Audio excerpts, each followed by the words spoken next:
I am thrilled to be here. Listen, I'm going to teach you something because I don't think you realize this. You are a celebrity. You put a lot of years and a lot of hard work into the wrestling business. Therefore, you are a professional. You know about the business that a lot of people don't know. You can deliver information. You can educate people. You're not one of these dirt sheet hacks that think they know what they're talking about and don't have a clue. And, with that, I am a stern believer in there is a price for that. And that's why I learned a long time ago when people contact me to do a podcast, I mean, let's face it, unless it's Piers Morgan, I'm not going to benefit from your podcast. You're going to benefit from me being on your podcast. So I learned a long time ago, I charge for my time when I do a podcast. You're going to get the hits and you're going to get the clicks. I'm not going to benefit in any way. So I only do interviews now where basically I get paid and I put the time aside and we schedule it and I do it very professionally. But when my muse comes calling, I'm stopping everything. The only thing I asked you and I felt very, very bad about, but we discussed it before the show, was I start very, very early. Because, I live in Colorado. I love living in Colorado. I love the summers. I go in my Jeep. I take the top off. And when you live in Colorado, like wherever you drive, there's mountains and there's scenery. And that's where I find exactly what you're doing. That's where I find my peace and my tranquility. So what I try to do is get all my work done in the morning, schedule everything really early. And as soon as I'm done fulfilling all my obligations and doing my podcast, I am in that Jeep and I am out on the road. So I knew, and you're an hour earlier than me. So I knew I was really backing you up, but I appreciate you doing this very, very early. Well, as I mentioned to you before we're recording, I benefit from that because people always tell me, "Oh my god, you're up so early." It's still not even early enough. I used to get up at 4 o'clock in the morning, and I benefited from it, and people would always give me a hard time, but I didn't care. I was my best self when I was consistently waking up at 4 a.m., 4 to 4:30 given, and when I was that version of me, mind, body, and soul was more balanced, and I just felt the most me, and for years, I've been trying to get back to that version, but of course, wiser with all this experience I've had in life since then. But it's all started with getting up early Mhm. and having that time, and I think that a lot of performers don't realize that they maybe need to get up early like that, whether you have a podcast or you're a talent or a wrestler, whatever it is. I think creative people need to get up early in general just to have that moment to themselves and set the pace for the day. Like for you, you're like, get everything out of the way so I can go back to my place. And Mhm. then for me, it's like I don't know where I'm going to be at in my mental health in any given day. So for me, I realized if I wake up at 4, I have many hours to get myself together for whatever the day. And then if it just takes me 5 minutes and I'm good, awesome. But sometimes it takes hours for me to be like, oh, especially back in the day, like when I was on the road and stuff like that, my body would be hurting. The last thing I'd want, like it just took forever. So I think they look at getting up early as this like, oh, I can't even imagine.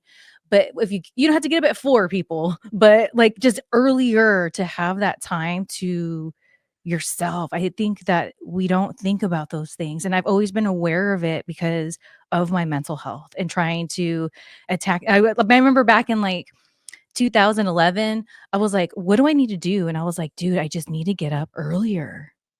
Well, you know what it is? What you're really talking about is, and it makes all the difference in the world. What you're really talking about is you controlling the time rather than have the time control you. That's exactly what you're talking about. And what is the key word there? Control.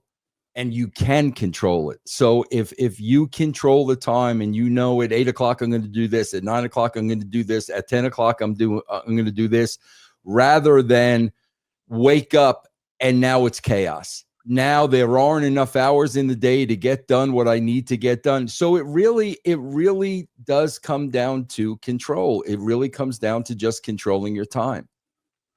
Amen to that, because I grew up in a household where my mom was habitually late, but she would take it out, those frustrations, on, "Hurry up, Shelly." Da, da, da. So I grew up feeling like I always have to rush. Mm-hmm. And it's something that I've been, to this day, I still try to work on. I've gotten a lot better, but I've noticed that I make a lot of mistakes when I'm rushing. Mm-hmm. The anxiety and panic and feeling unsafe sucks. And Mm-hmm. so then those triggers are going on. Well, at the same time, you're trying to get whatever you're being hurried to be done and complete. And it's like a whole thing. Oh, just talking about it right now is freaking me out. But it's like, that's another reason why I wanted to get up early, because I would think about that. I don't want to be rushed. I don't want anyone to rush me. It's funny. I watch this channel, Me TV. They have all the throwbacks. I'm sure you're Yeah. aware of Me Yeah. TV. Of course. And then one of the commercials they have is different sound bites from different shows. And I believe it was a MASH. I think it's MASH. I'm not sure, but it's a sound bite and it says, "Stop rushing me. You're making me nervous." And it's like, yes, dude, Yeah. stop rushing me. You're making me nervous. And taking, you saying that it's taking control of time, now all the dots are connecting for me, because that was fine. Every time I've been consistently getting up early, I have felt more in control of my life, therefore making better decisions and in a better place, versus when I don't. And Yeah. that's where it starts from, is having control of time. And even when you have control of time, it leads into a problem, because this is what has happened to me. And like, I don't even know how I got into this. And it's something that needs to be corrected, because like I told you, my podcasting starts every day at 8 o'clock.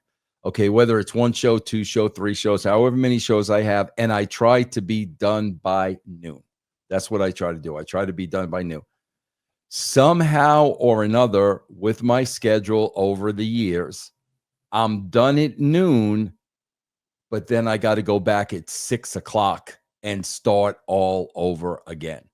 And that's, I don't even know how it got into that. I guess I got into that by never being able to say no. I don't know about you. And listen, I am not a guy that, believe me, money is the least important thing to me. It really, really is. But I have problems with leaving money on the table. And, in my case, because I always think about, something happens to me, my wife, she's going to have what's left. You know what I mean? So I always think about that. Oh man, I'm going to pass up doing this for a couple $100. And I get so guilty that I can't pass that up.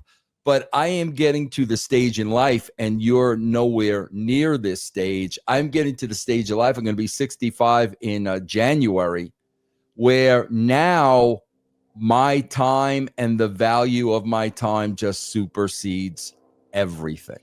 Everything. Because I think when you reach a certain age, I think mortality kicks in. I think you start realizing I'm closer to the end than I am to the beginning. And I think what really starts becoming very important to you is, I'm only going to do the things that I want to do. And I'm sure you're the same way, man. Throughout my entire life, other people were in control of my life. Being in the wrestling business, we got to be here at this time. You got to be on a plane. You got to do this. You got to do that. And we put in so much time and sacrificed so much time and took so much time away from ourselves, that I just believe the older you get, every minute is valuable to you. And that's what I'm really working on. I'm really working on eliminating things one by one by one, so I have that time to myself to do whatever I want. Here's the thing. I just want to say this because I do. I've been praying for a sign, and you right now breaking that down right now is God's confirmation to me, to my private conversations I've been having with him, that this is my confirmation. So thank you for that. Because as the good old Bible says, the true renewal of faith is doubt. Mhm. And so I just want to say here on this Friday, thank you, Lord. Second of all, I get it. And here's the thing. I don't know if I've told you this before. I might have, maybe not. My obsession with vampires stems from my death anxiety. And so I feel like me being hyper aware of death since I was a kid and around disgusting situations that and seeing things I shouldn't that just traumatize me,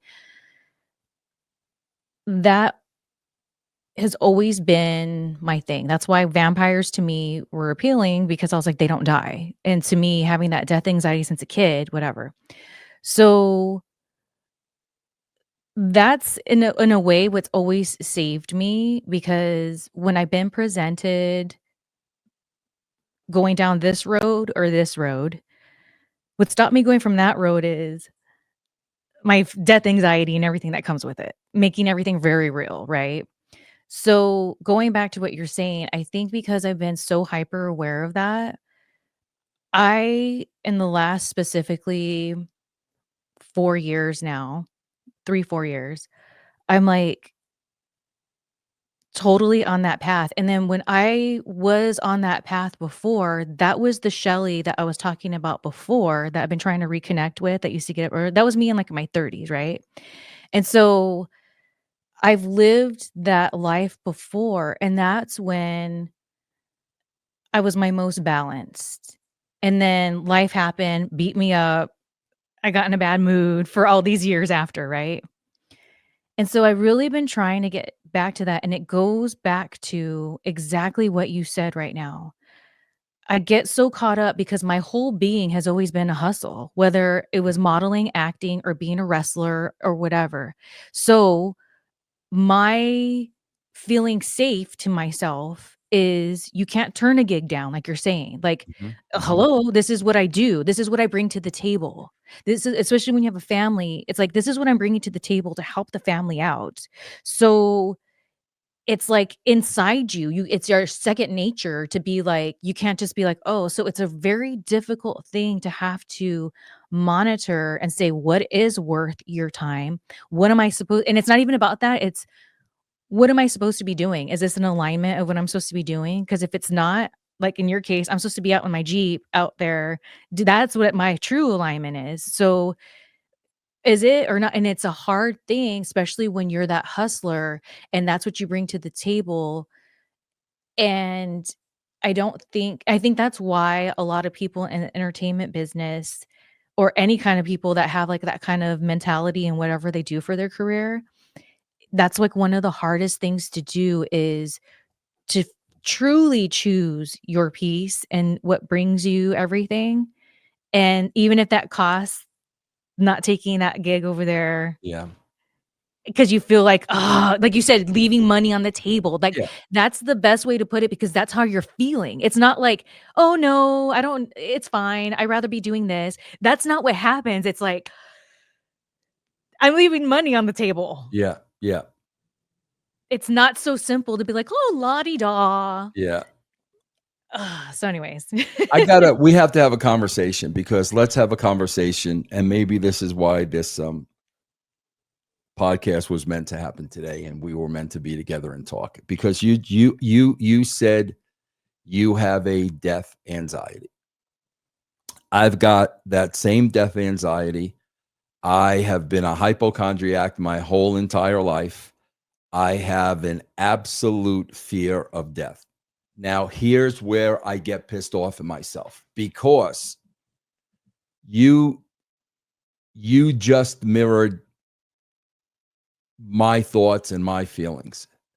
And it pisses me off because at the end of the day, it really tells me the The death anxiety comes from not having absolute faith. Because you talked about before you talked about a death anxiety, you talked about the Bible and the God and praying. Okay. Well, if we had 100% absolute faith in God, there would be no death anxiety. And that's where I'm always fighting with that, because as a Christian, I want to have 100% faith in God. And part of that faith would be not fearing death. Because, you brought up the Bible. Listen, man, the Bible makes it crystal clear. This world that we live in is hell. This world that we live in is run by the devil. This world that we live in is all about money, power, greed, and ego that nobody experienced better than you and me in the wrestling business. That is this world. And a lot of people say, well, how come God doesn't intervene? How come God doesn't do this? And how come God doesn't do that? Because people don't understand. Okay. Go back to Genesis. Okay. God created man and woman and put them in the Garden of Eden, paradise, the perfect world, everything we needed. You never did. You didn't age. You didn't get sick. There was no war. It was absolute paradise. And all he said, the only order from him was, obey me, obey me. And what did we do? We did not obey him, and we sinned. And when you go back to Adam and Eve and they brought sin into the world, that's why we live in the world we live in. That is on us. We went against God and we sinned. And from that moment on, we have to deal with sin. So God knows full well the world that we live in. And this world, I really believe, is just, it's a learning ground. It really is a learning ground. And we have to try to somehow, manage our way through it, go through the peaks and go through the valleys and the good times and the bad times, and just somehow navigate our way through it. I believe the meaning of life is, and this is what I think everybody should be concentrating on, and I really do concentrate on this. I believe this is the meaning of life. God created every single one of us for a reason. Okay, when you think about it, is God really going to create you if there's no purpose for you? Do you really think God is going to waste his time and give you life when he has no meaning for you whatsoever? So I believe every single one of us will put here with a purpose. I always look at it like as a giant jigsaw puzzle. We are all a piece of the puzzle.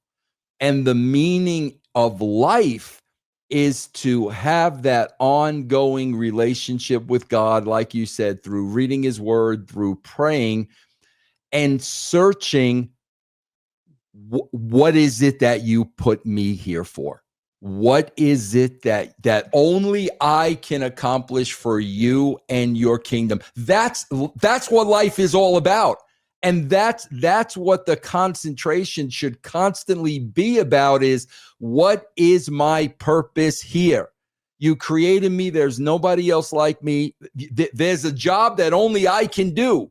What is that job? What is it that you want me to do? That is the meaning of life. And then, once this journey is complete,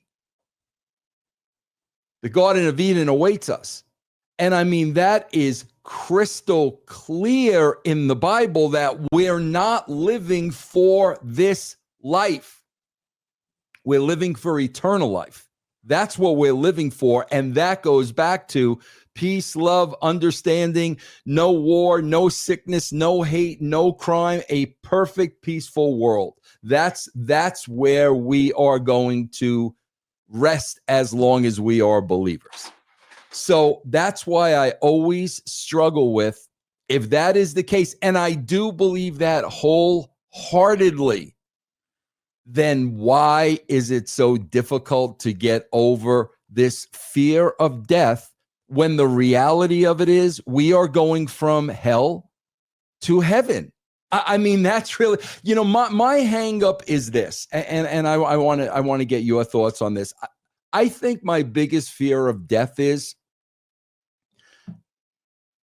missing the people behind. And let's face it, when I say the people behind, I'm only talking about my family. I really am. I'm talking about my wife. I'm talking about my 3 kids. I'm talking about my grandkids. That's really what I'm talking about. Like, oh my God, like the thought of not seeing them and the thought of, just missing them. That really is the fear. But again, that's always the struggle with me is absolute faith means you believe in his word, you know what this world is, you know what the afterlife is, and it really is, it is absolute faith. We are failing to have absolute faith if we have that fear of death. And that always bothers me because I do believe without a shadow of a doubt, but I guess I don't believe as much as I should if I fear death. A couple things. First of all your points, I totally 1000% get and agree with. For me,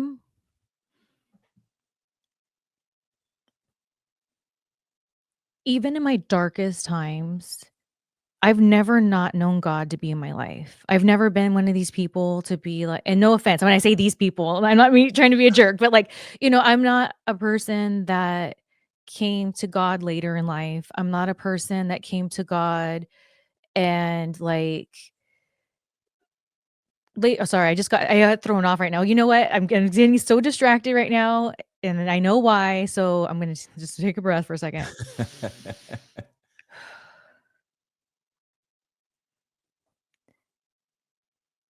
So I've never not and I've never been or one of these people that are like, "God, how can you do this?" or whatever. Because anytime something ugly has happened to where there should be every reason to say that, Mhm,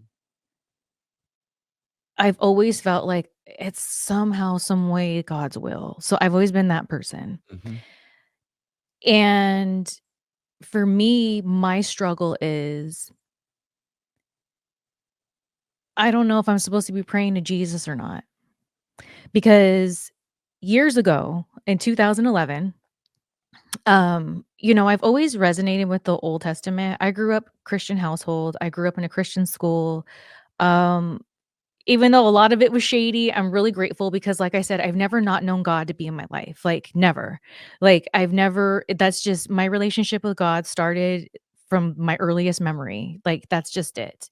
And that's what saved me, like I said, when I'm at these crossroads, is I've been afraid as growing up in that because the church I grew up in, I'm not trying to be a jerk, but it was a very cult-like kind of church. So there's a lot of brainwashing and I had that Christian guilt hard. And so when I'd be at these crossroads, I'd be like, I don't want to go to hell. I don't want to go to hell, that death anxiety. So that's what made me solely not go this way and then go this way.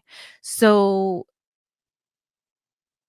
my fear of never want not messing up because growing up it's like if you mess up you're going to go to hell, you're going to go to hell. So that being in like just on me all the time, I was always afraid to go to hell. So that's a part of the death anxiety because like, oh, I messed up and am I going to go to hell for this little thing?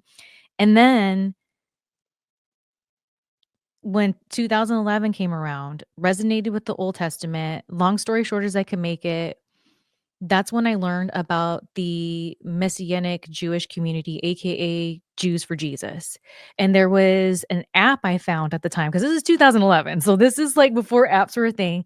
And that's what they promoted. And it was really cool because I was like, dude, as a Christian, I should know these Jewish roots that Jesus had. And so it totally made sense. And to this day, that's the like church, I guess you'd say I go to. But there's come a time so, like, integrating the Jewishness into what I've always believed, and they're Jews for Jesus, so they pray about, mm, I'd say 12 years or so ago. I was like, "What am I supposed to be, though?" Like, I know they always say, "Only through me should you go before the Father," but it's still not saying, "So you gotta pray to me." And what I've learned on, embracing the Judaism was how the Bible wasn't so textbook like I thought growing up, and revisiting reading the Bible, and over and over, I realized different times in my life, I was like, "Dude, that story means something completely different to me." So then as I was growing and reading the Bible as an adult, and especially during wrestling, like, I was always in the word because I was freaked out the entire time. Unbeknownst to people, I was, like, privately always reading it. So anyways, it's been there with me in those journeys, and it made me relate to it differently. I was like, "Oh, it's like a parable."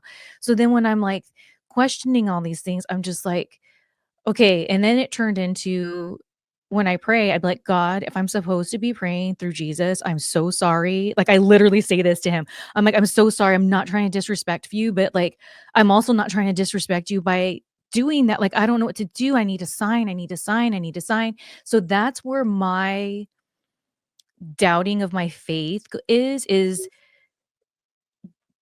Jesus. And, like, I've learned when I was more Christ-like, AKA Christian, being Christ-like, that's what made me be that well-balanced gal, especially that was when I went back into the indies, and people, you knew me around that time. People used to be like, "Oh, Shelly's so positive. She's so positive and this and that."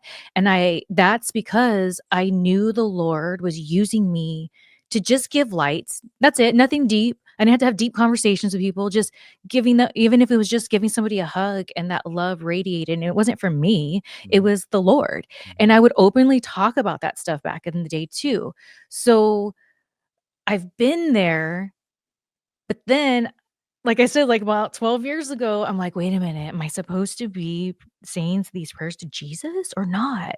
And I'm just like, that is my struggle. And then thirdly, I've died before, and my fear has been exactly what you said, detaching from my sister, because my sister is 9 years younger than me. I've been taking care of her since she was born.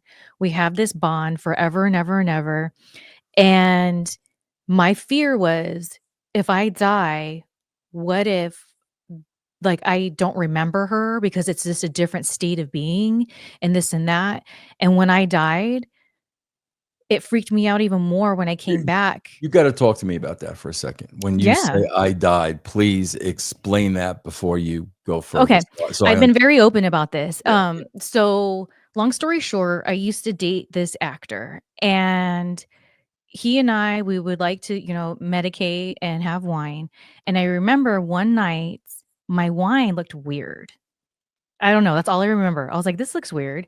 And then next thing I realized, it was the next day, like at 4 o'clock in the afternoon. And when I remember that wine, it was like 9 o'clock at night the night before. So I go to take a shower, and then all of a sudden I come out of the shower and I just remember saying his name. And then all of a sudden, I wasn't, This is the next day at 4 o'clock. yes. Okay, okay. So all of a sudden, I am in this, I don't want to say room, and it's so cliche, but that's the only way I can describe it to the human brain so they can envision it. It's kind of like this infinite room with this blue hue, and then there was the light. And I remember I wasn't Shelly. It was weird. It was like I wasn't Shelly. I was just my soul. And so I remember hearing my thoughts, and I was saying, "This feels so good." And when I was saying that, there was this like warmth that I can't even explain to you because it wasn't a body physical feeling. It was this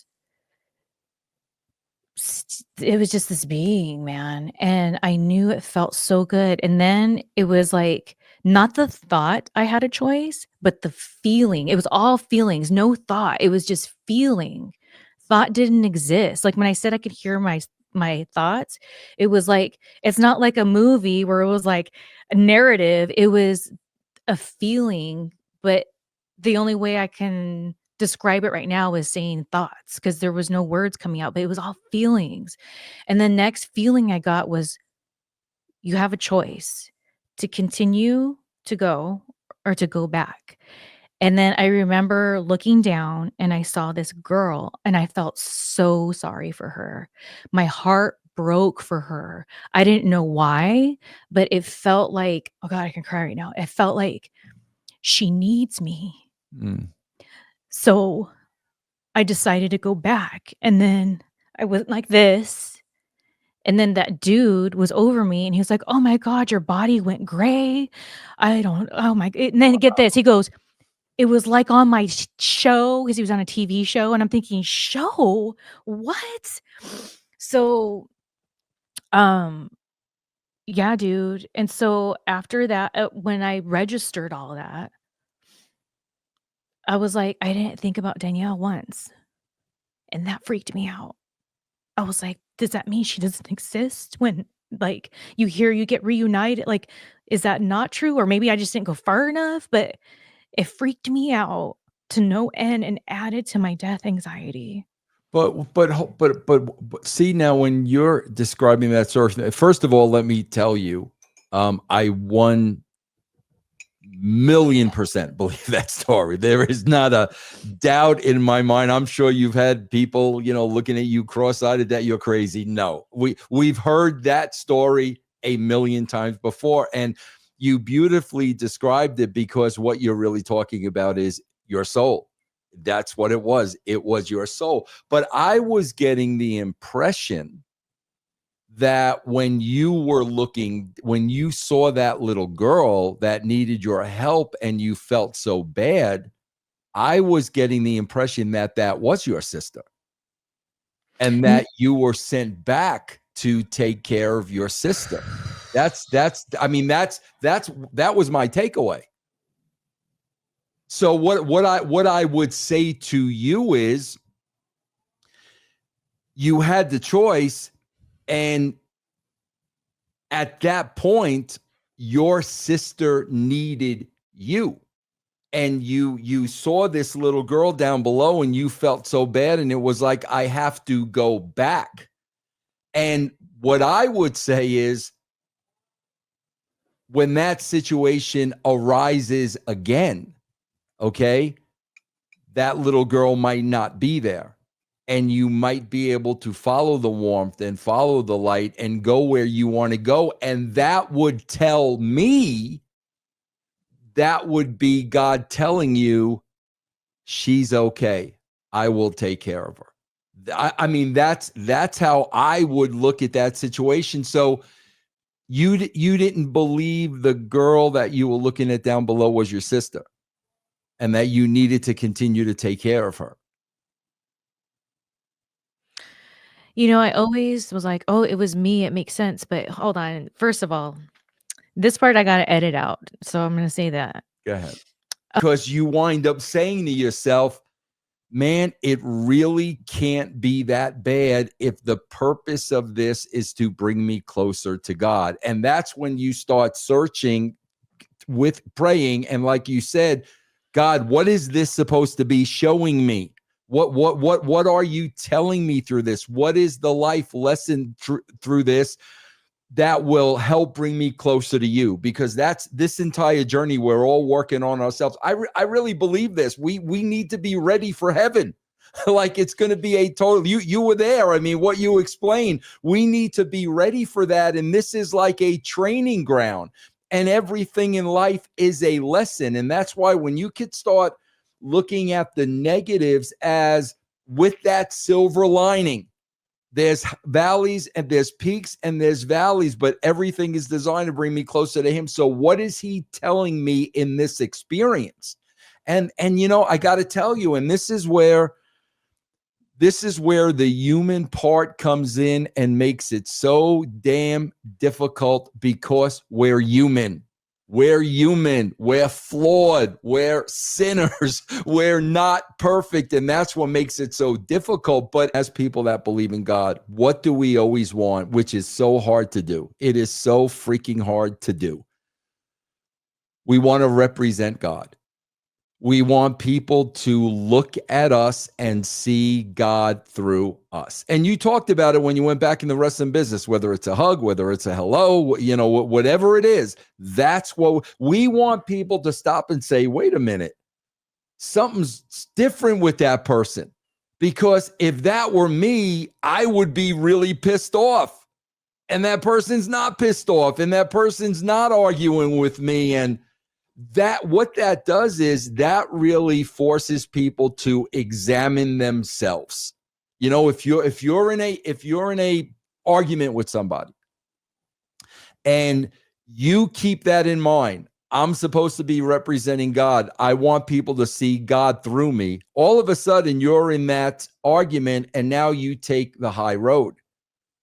And now that person is looking at you saying, wait a minute, that's not what her reaction is supposed to be. She's supposed to be yelling and screaming like I'm yelling and screaming. And then when you're not, that really makes them look at themselves and evaluate themselves and say, why am I this way when that person was being that way? And from what I'm hearing from you, I just get the feeling that whether it's jealousy or whatever it is so hard because we're human. So many times we just want to say, F you, F off. That's what we want to do. But I tell everybody this all the time, man. The hardest thing in my life, I swear to God, was when I became a Christian. Because at that point, everything was the complete opposite of what I've been doing my whole entire life. I felt like everything I was doing was against the grain. It wasn't how I normally would have handled it. It's not how I normally would have done it. And that's why I feel, it's going to be a process. No other customer is going to come in. It's too late. I swear to you, I heard an audible voice. And the audible voice was, look at you. Look how black your heart has become. I absolutely heard that. And like I said, from that moment on, like everything about me changed. Do you know I left TNA the first time because that happened to me? All of a sudden, when I went back to TNA after that, I started seeing it for what it really was. And I'm like, I can't be here right now. I can't live in this world right now. And I swear to you, the only reason I went back was because Jeff's wife was dying of cancer. And I knew he had 3 little kids. And I'm like, I got to go help him out. I knew what he was going through. But when my eyes opened up and I saw what the business was, man, I could not be in it for another day. Everything you said, yes. And it's crazy because the way the way I've been handling it is I get into this mode that I used to have to get into when I had to share a locker room with someone I did not like, that screwed me over, that I have every reason to dislike. I'd have to coexist in there. And I would still show them kindness, but with boundaries, you know? They weren't gonna get the, "Hey," but the, "Hi, how are you doing? That's n hi, have a nice day." Like, whatever. So it's funny how you bring up wrestling in that sense because I've used my traits of surviving in the locker room with people I don't like, but not letting them ruin my time or my Right. vibe. So that sounds like I got treated like a locker room brother, like a locker room, like somebody that I don't like. And then I started thinking of when I had to interact with people I didn't like, but the reason why I didn't like them was because of what they have said or done to me. But then there would be these times where I just felt, like, bad for them. I don't like her, but I feel sorry for her. So, I've shown and she's done me dirty. I have reason not to like her, but I feel sorry for her. Burned me twice, actually. So there's that. Like, I forgave her, da da da da, and then she burned me again. So I thought, okay, I gotta treat her. And then when I did, I started thinking, okay, the reason why I gave grace because I looked at her as just a person. Like, she's working with what she's got. She kinda doesn't know any better. So that's why. Because I remember one time I told her off privately, and I was like, "You have no" I was drunk. I was like, "You have no idea how much I love you, but you're such a bitch to me." But it's true. Said that feeling I had when I looked down and I felt that for over a year now, there's been different times where that's how I felt, and then that was, like, the Lord kinda, like, breaking me to be like, "Come on." And then we ended up in this whole conversation, so I just praise God for using you to help me out because this is and then on top of, like, whatever God's will is for both of us in this situation, I know it's the devil using the situation as well to just take me off course, Yep. F me up so hard, Yep. and this and that and the other, and so there's that whole spiritual battle that I've been like, "Whatever," and so it's just been, like, a lot, man, and trickling effects that, like, happen with it, and it's interesting what you said about, like, once you saw everything because that's exactly what happened to me when I became Ariel, because people didn't realize that I had a relationship with God and the way I aesthetically looked, they thought I was down with the devil, and I just wasn't. So that introduced a lot of opportunities for people to have weird conversations with me or put me in weird positions, and I'm like, "No, dude, like, I love Jesus." Yeah. Like, you know? So maybe that can make you understand when we work together at TNA, why I kinda had this "I really don't give a F" attitude, like, and some people looked at it like I was being too big for my britches, but I felt so betrayed, like, it's more than just as a wrestler, it is way more, it's my soul, but yet at the same time, I knew that I was put there for that's why when I stepped up to freaking Batista, I knew that it was a spiritual warfare, and what's so crazy about that is later on understanding all of that and everything, and then it's like he was Leviathan in OVW, so it's like, "Whoa, that is so Yeah. crazy," Yeah. and then when we made amends, it was on 11/11/11, and it was at the Immortals premiere, that movie. I had went with my girlfriend to the red carpet. We got invited because we were like, local actresses and me in the wrestling. And so he was there and I went up to him and that's when we had a conversation. We took this little picture. I was like, let's discuss, let's show the internet that we're cool, like whatever. And then I had no idea what Immortals was going to be about. And then it was a whole movie about good and evil. And then I had a panic attack in there because I was thinking, Batista is in this room watching the same movie I am right now. This is wild. Like, Yeah. what? Yeah. It is so crazy. And so fast forward to everything, it's like that's why I've been how I have been towards the wrestling business because once that veil was lifted and, like, I see it now and I'm just like, "Oh my gosh, it's so much worse because there's so much more power and money to be had." Sit here and like I always say this, and I'm telling you, I was very, very, very conscious of it when I got into it. When I first got into it, I'm telling you, I within a matter of weeks, I saw the wrestling bubble. I got a wife at home. I got kids at home. This is a job. Been in that world, and I was able to get through it because it was a job. And like I said, man, I did try to make a difference, but it was just so overwhelming, and it still is to this day. Why? Like, I swear to God, when I look at this, and here's what I get all the time. I swear to God, oh, you're so bitter because the WWE won't hire you. I'm like, are you out of your effing mind? The thought of going back to that world, oh my God. It literally, to me, it would be like going to hell. I agree with you because there was a time where I was so broke, right? And I was like, okay, let me try to get my job back at WWE. So I was in touch with them and they booked me to be a Rosebud. And it was like a little show that was in Northern California.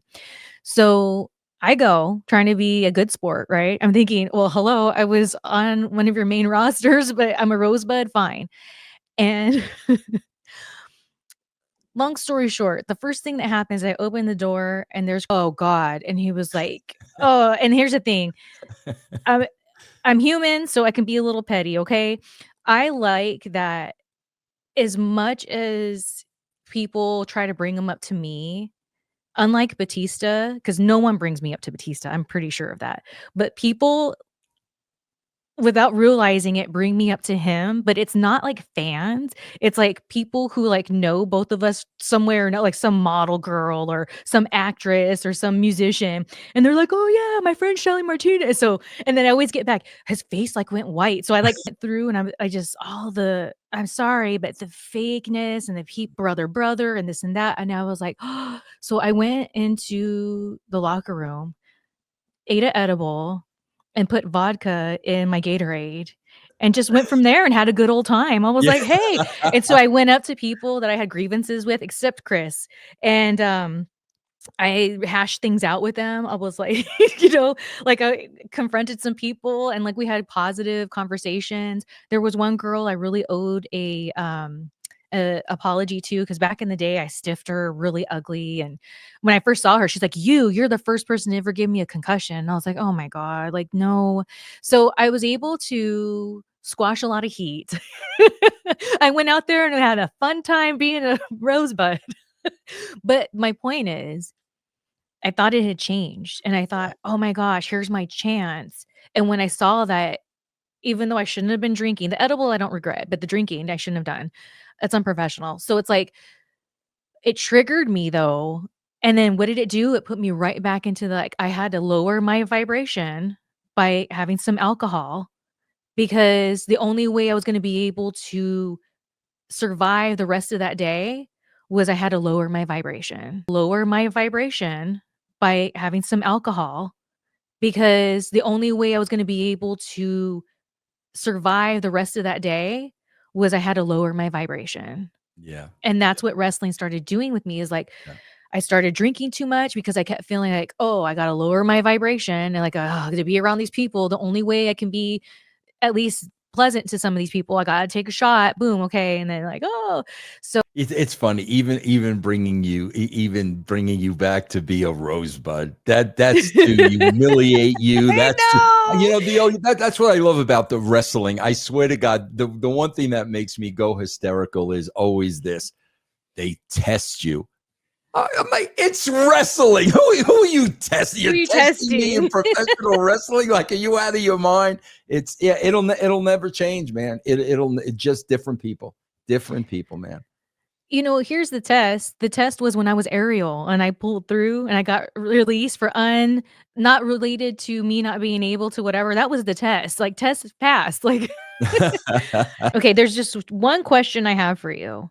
And it's something I'm so scared of. So we have to get this in and then I'll let you go. Is that okay? Oh yeah, yeah, yeah, Okay. yeah. So we're back. We had a private conversation you guys couldn't handle. So oh well. And now that we're back, I have been so nervous about what I'm about to ask you for years. I've went to text you this and then I delete it. For years, I went to DM you this and then I deleted it. Uh-oh. Is it? For It's not boxes or briefs, is it? no. Okay, all right. So we were talking about wrestling brother, of course, Yeah. and I was telling you about some times where I was really pathetic. And there was a time where I did something so pathetic that it's so cringeworthy. And when I thought about this moment that I didn't realize I was pathetic, in my head, the way I remembered it was not as cringe as it was. And what it is when you were at TNA I had already quit. I'd been gone for a little bit. I was trying to get my job back, and I went and made a YouTube video, and it was called "To Vince Russo with Love." Do you recall this? I do not. Oh my god, it's so pathetic. So it's 3 minutes long. Let's watch it because I want to know. Oh yeah, great. Oh, I'm so scared. I'm so scared. Tremendous. Let's watch I'm it. so scared. Great. I'm so scared. No, Okay. are you kidding me? This is awesome, man. No, but I'm so pathetic. No. All right, here we go. Let's see here. Oh my God. So how long ago is this? This was 14 years ago. Oh wow. It says here. Okay. Oh my gosh, it says, "Since I can't be physically in front of you, I thought I would do the next best thing, smiley face. I look forward to hearing your thoughts." Oh, let's see. This is God, I'm great. so scared. Hola, Vince Russo. Long time no see. Well, you can see me, but I can't see you, but that's beside the point.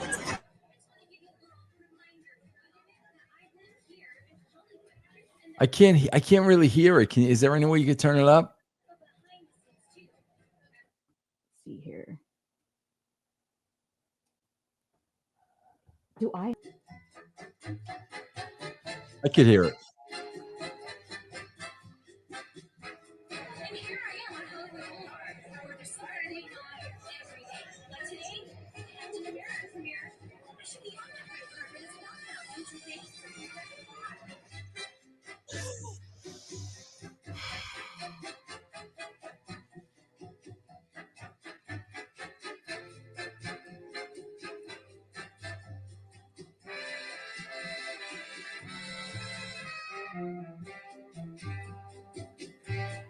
The music's incredible. Incredible.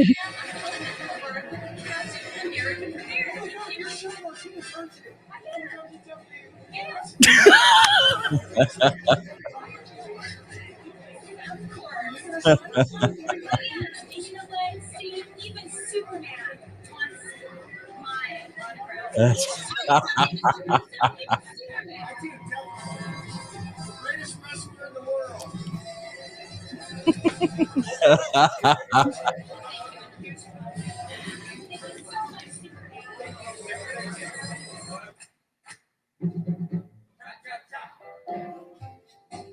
So let's get down to business, Vince Russo.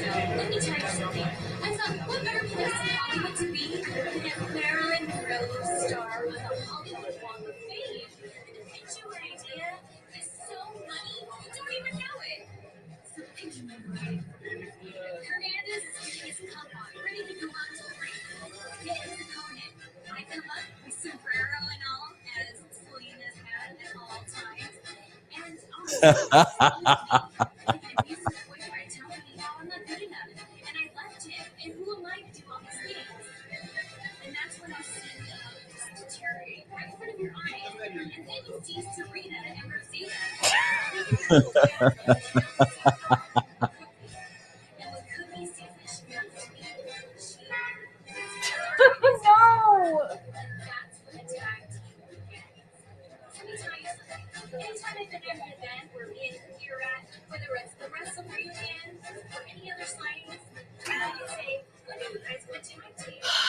You guys are so perfect together. The world can't even handle it. So, when are you guys going to tag team? On Twitter, in all the wrestling sites, all the fans on the Oh my God. even when they said they figured out that Cookie and Selena's aka Shelly we put together and you tell the name.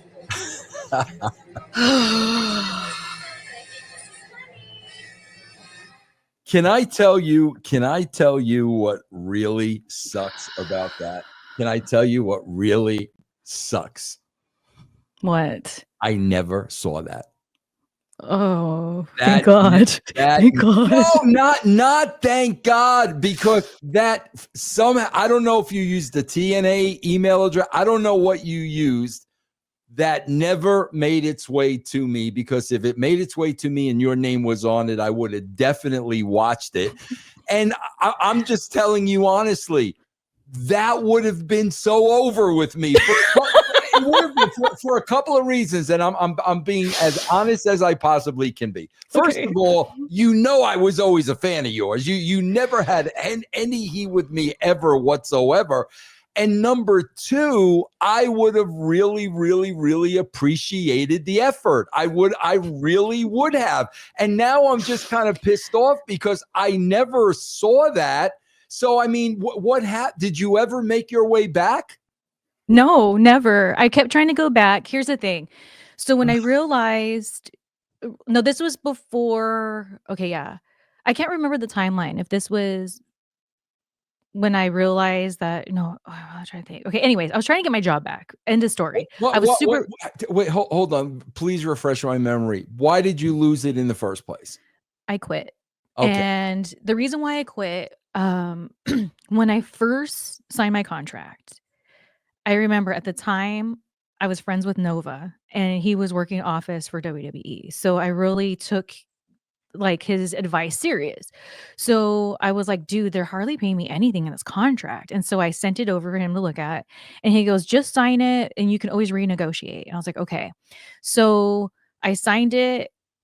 Fast forward, it was close to a year later, and I knew that my contract was gonna be up, and it was either they were gonna not renew it, or if they renewed it, that I was gonna get, like, a $100 bump, and to me, that meant I was fine with it. Even though it's underpaid, I was like, "I just that's helpful, I need an extra $100." So, I was really struggling during my time on, TNA, and when like, it was really hard for me, like, and it's my fault, like, I mean, I trusted Nova's word. I always have heat with Nova, that's why I always call as Nova's the one, but I did make the decision to do it. I should have renegotiated, especially because I was just coming off of TV. Hello, as soon as my clause was over, I was in TNA. So, there's that, but I just didn't know any better, and, like, it was a situation where, like, my gas was constantly getting turned off and things like that, so it was really rough. Yeah. And on the outside looking in, it's like, "Oh, I was Ariel, and then now I'm on TV with TNA, and then this whole thing's going on," right? So, if you remember correctly, I was a boy at first. Do you remember this? Oh yeah. Okay. Yeah. So, they kept telling me I couldn't be on the house shows because I was a boy. I wasn't so they were like, "As soon as we reveal that you're a girl, we can put you on the house shows." And for me, that was gonna mean so much because I needed that payday. And then not only that, I really believe that me even though I had great blue magic with, LAX, Yeah. we could have refined it even more so on the house shows, like, so it was like a win-win for Selena's. So when I was no longer a boy anymore, they never once put me on a house show. They kept saying that they were, and so I would go, like, on auditions and things like that. Who was doing the house shows then? Was it Terry?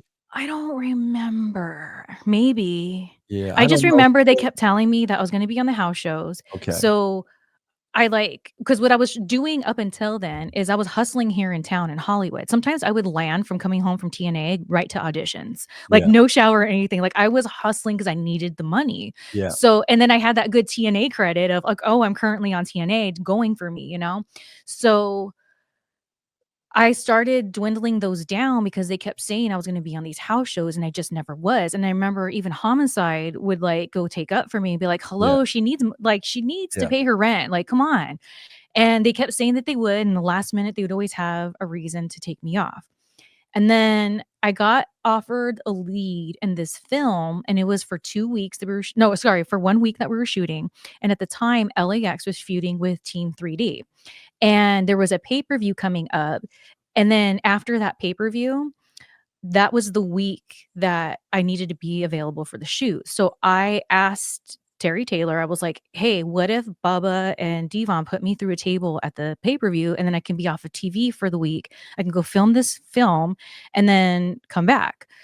And he was like and the pay-per-view was in Canada, and he was like, Just come to Canada and we'll talk about it. And to me, I was thinking, what am I supposed to do here? Because now I have a whole crew. It's like I'm the lead in this movie. So it's like a whole crew of people, like all this. They can't just like be like, okay, well, next week we'll do it. It's like, no, dude. So Yeah. I was put in this really weird position. So then I said, look, my contract expires next month. Can you at least just renew it now? Give me extra $100 bump, and then I'll flake on this movie. Yeah. And he said no. So then I said, well, I'm sorry, I'm going to have to quit. And then that's how I quit. God, see, half of this stuff, like I never even knew about. Like I don't even know that conversation takes place. But That's what happened. what I probably got was you quit because you wanted to go do a movie. That's what I probably got. Yeah. And it's something that throughout my time after wrestling, I've really beaten myself up about. And around that time where I was really beating myself up about it was this video. And at the time, my sister and I and my two mini pinchers, Fred and Ethel Mertz. Oh, I miss you, babies. We were living in a studio apartment, all of us in Hollywood, right smack by Hollywood Boulevard. And I was in walking distance of the Chinese theater. So I made friends with the people out there that would like the Superman guy. And that Superman guy was known because he'd go on like Jimmy Kimmel sometimes. And like here in town, he was like RIP. He died a few years back. He was like a icon here in Hollywood. And so I gave him his tip money. I was like, hey, will you do this video? So I invested in the video. No, I wish I would have seen it. I swear to God, I never saw it, man. And what's hilarious is later in life, Rosita, she asked me because we were wrestling somewhere and was like, I just met her. And she was like, I saw this video once when I was at LAX. And it's like, were you mad at me or something? Because like, and then she was talking and I was thinking she was talking about this video. And I was like, no, that was like this whole thing. And like, oh my gosh, can I just get to the point? Steam me up a cookie. Oh my God. It's so pathetic, but that's where I was at. At that same day, I did a shoot on Hollywood Boulevard and I was wearing a Wonder Woman outfit and I was wearing a sign that said, we'll wrestle for food. It was so deep. Like, I was like, it was like a bad situation, but like, man, like I really was vibing with it. I was embracing what was presented to me. But yeah, I was begging for my job back. I thought I would go through you. And then when that didn't work, a couple years later, before that, maybe a year before that, I tried to pitch for me to be with Shannon Moore when he was doing his like glam. Yeah. I pitched that. And then I did another video where I went out of my way and I went to freaking Spanky, Brian Kendrick's house. And he was with TNA at the time. And I did a little vignette with him and I sent it in to you. I never saw any of these. All these years, I thought, oh my God, what if Russo saw it and he was like, "What is girl's out of her mind?" And I've been so scared. It would have been the complete opposite. And then I would have spoke to you and I would have found out that story about you doing the movie that I didn't know until now. See, I was putting on overtime trying to get my job back at TNA. Through you. I'd love to know where you were sending these videos. I don't remember. To somewhere where I thought you for sure saw it. Okay, here we go.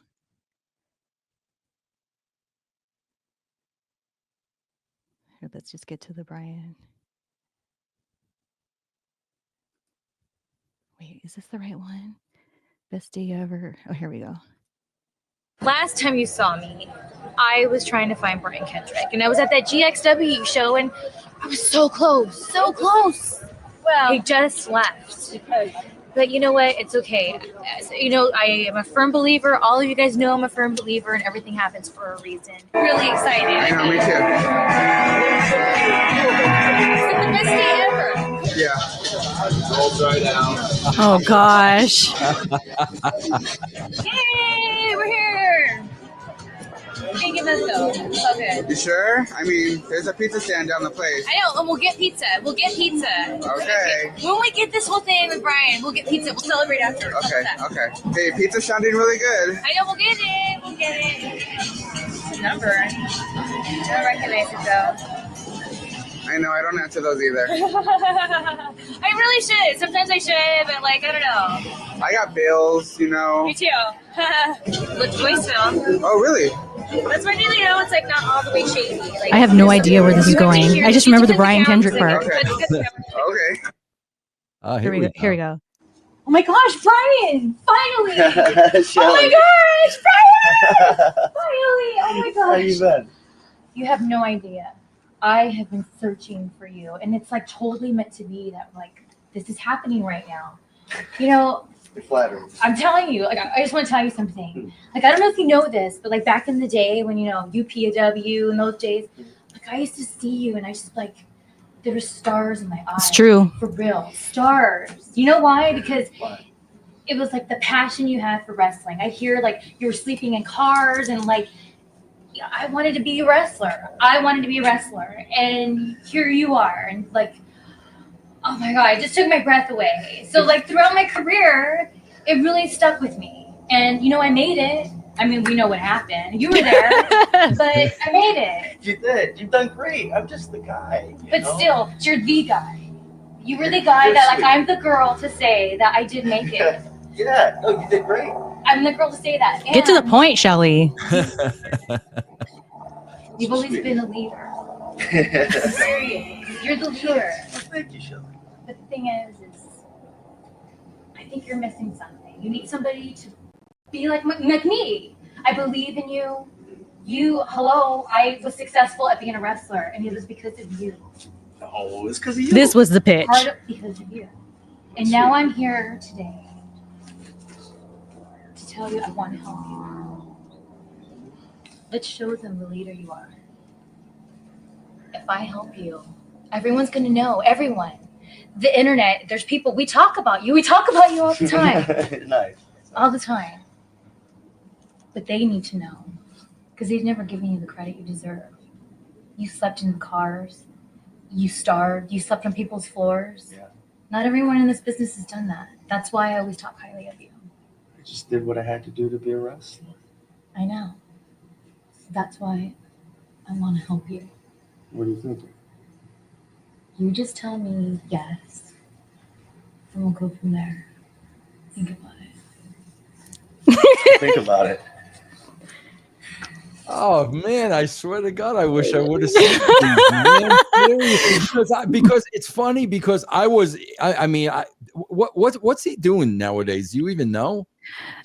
I do believe he's still running he has a little promotion that's real cool. It's fun, kind of like comedy vibes to it. In California? Yeah. Because I was a huge fan of his. And that's why, like, if I would have seen the two of you together, I mean, it definitely would have been more positive than negative. I never saw any of those, man. And that's all a true story. I remember when I first started, what enchanted me with the wrestling is hearing stories about freaking Spanky over here, freaking Brian Kendrick. Like you'd hear about Spanky all the time. And he was like such the big deal. And it wasn't because he was walking around being like, I'm Spanky. It was people who trained with him, people that did shows with him. They were all like, yeah, man, Spanky's out there doing it. Because back in the day, the SoCal scene in the early 2000s in wrestling, it was scarce. It wasn't like how it was in the East Coast, the Midwest, even in other countries. It was such a like need to know basis kind of thing to where somebody like myself didn't even know how to be a wrestler, and that there was wrestling schools and there was independent shows. I would have been going to them all the time, but it just wasn't really the thing. So the fact that I know he's like not from here, but the fact that he was training here and made his mark here and the SoCalers embraced him so hard. It was so cool when he would go off and do these cool things. And it was him and a couple other people, and you'd hear these stories, and I would just be like, I want that. Like, I want to know how it feels to have to sleep in the car. Like, I wanted to sacrifice that hard because I didn't know in my head, but going back to that feeling, I had this feeling that doing stuff like sleeping in your car and what it does to you, that's part of being in the business. That's part of truly being in the business and paying your dues. So when I started doing that stuff, I'd always think of number one. And it's funny because when I said you're the leader, because my nickname for him was the leader. I call, oh, it's the leader. It's the leader. Yeah, So I yeah, kind of giggled when I watched her and oh, you're the leader. yeah.